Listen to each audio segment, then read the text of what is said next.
What's going on? This is Christian Shovel behind the camera, and I am at home while the kids are at the bus stop with my wife, and I am watching the movie Grown Ups.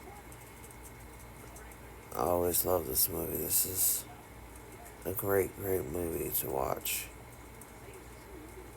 Yeah, very good movie. Uh, Today we got to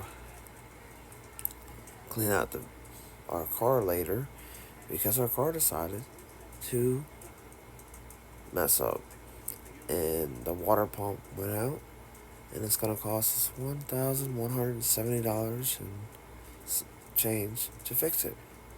But we're not even doing that because we just cleaned the closet.